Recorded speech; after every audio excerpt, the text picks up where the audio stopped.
In this video, we will show you how to replace your driver's side inner fender liner on this Nissan Maxima.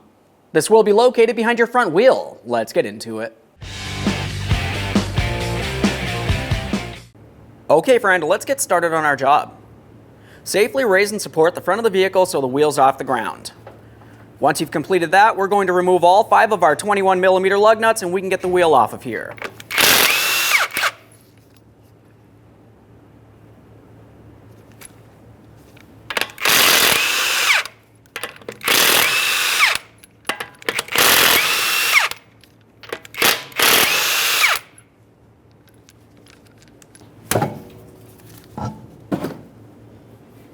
Now that we have the wheel out of the way, we can start removing our inside fender liner.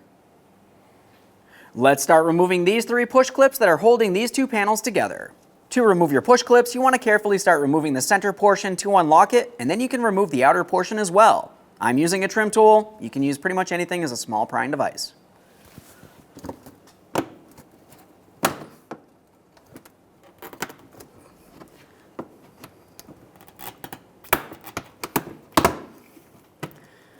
There we are.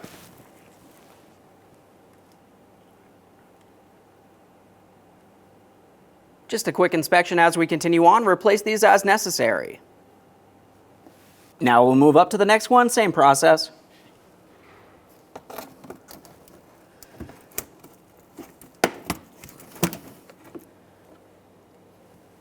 Now we're moving up to our next one right here.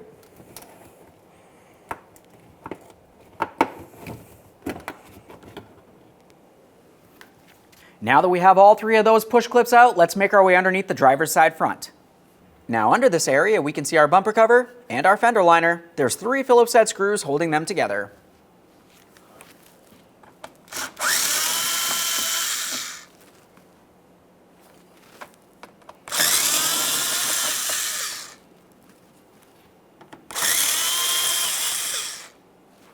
While still under the vehicle, we're making our way to the rear of the fender liner. You're going to find another push clip down in this area. On this one in particular, it looks as though the center should be pushed in to dislodge it. Of course, these do come in all different shapes and sizes. A quick inspection.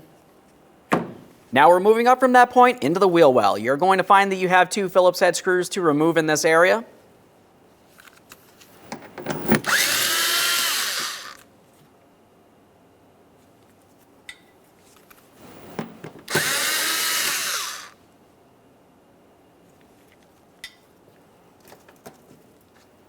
Now let's move up along the fender from there. There's a small clipped area. For this, I'm using a small pocket screwdriver. You can use pretty much anything, even a pick. We're just trying to dislodge this from this mounting port. There's that one. We'll make our way towards the center now. We have a couple push clips. For these push clips, we're just going to remove the center and then the outer portion as well. Down from there, we have another one.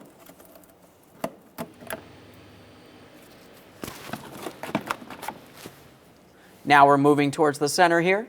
We have another push clip. Typically, I like to leave one in the center for last, so we'll pause on this one and we're going to make our way outward.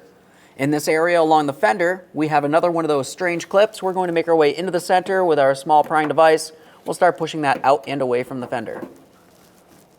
There we are. Now we have 3 more push clips to remove. 2 along the forward side and then that center one.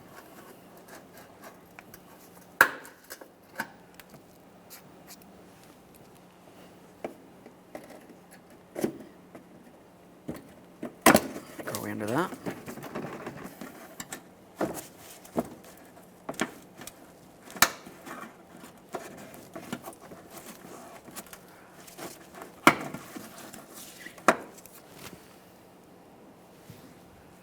Let's go ahead and start dislodging this. We're going to have to pull it away from the fender, so it's going towards the center of the vehicle. We can just take hold of it and twist as necessary.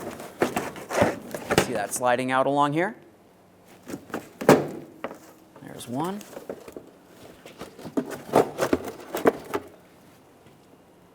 Now as we make our way down along the rearward corner, it actually makes its way underneath this trim panel. So we're going to lift this up and roll it out of position.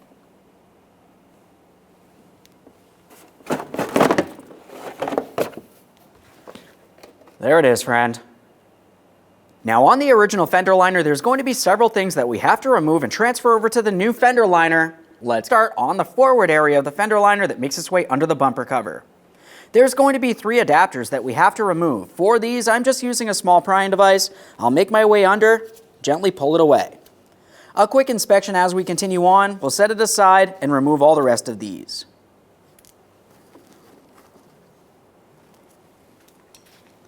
Now let's move up along the curved area along where the fender would be mounted. For these clips, I'm just flexing them out of position with my small prying device. Just a quick inspection as we continue on down the line.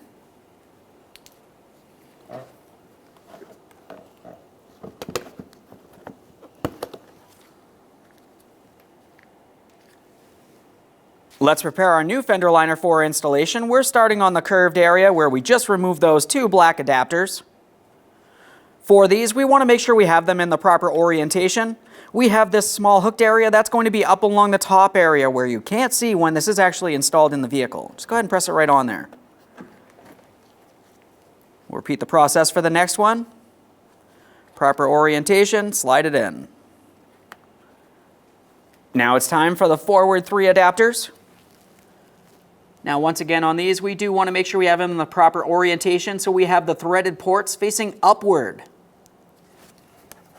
Slide those right onto the fender liner.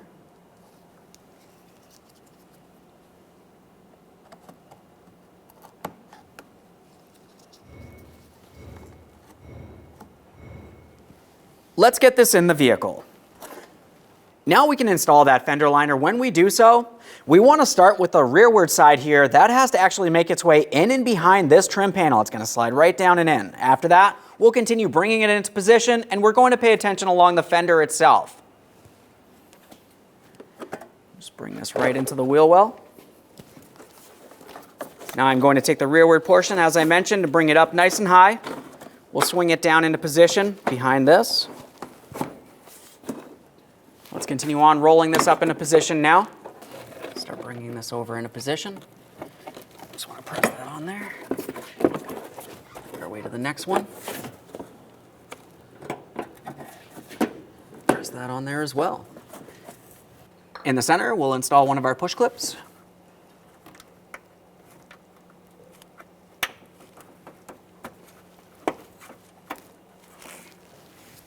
Continue on with our push clips here. Making my way towards the rear.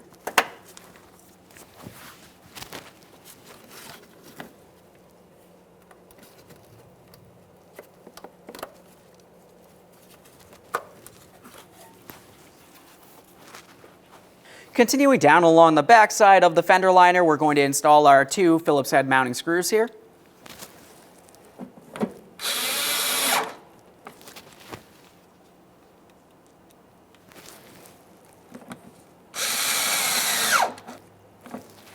Let's make our way under this area for our 1 push clip.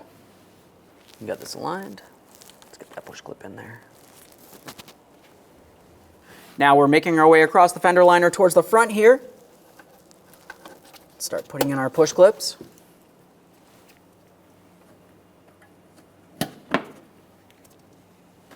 Let's just make sure that we have the engine shield on the proper side of the fender liner. That looks good. Now we can put in our push clips between the fender liner and our engine shield. And press those in.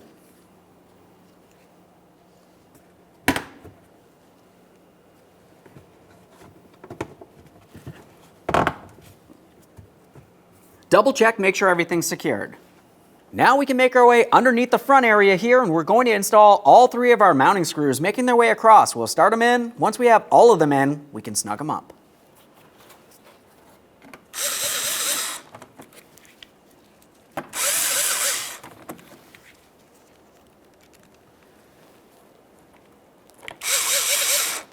All right, let's snug them up.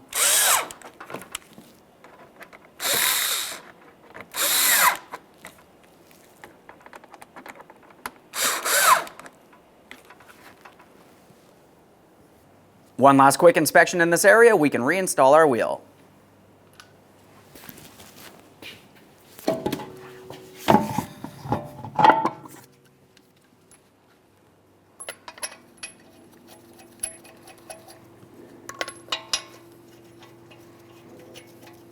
Once you've started on all 5 of your 21mm lug nuts, we're going to bottom these out in a crisscross manner. We'll get the wheel back on the ground and torque each of the lug nuts to 83 foot-pounds.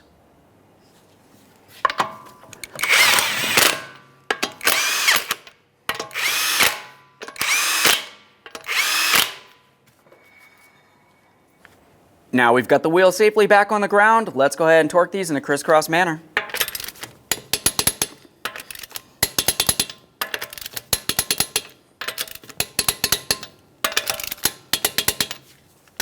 Torqued. Okay friend, we finished our installation. The next thing that you need to do is go ahead and take your vehicle for a road test and listen for any odd noises coming from this area. Aside from that, thanks for watching. When only the best will do, demand TRQ. The only company that lets you view before you do. TRQ is committed to offering the highest quality aftermarket auto parts that are engineered for peace of mind. Thanks for using and viewing with TRQ.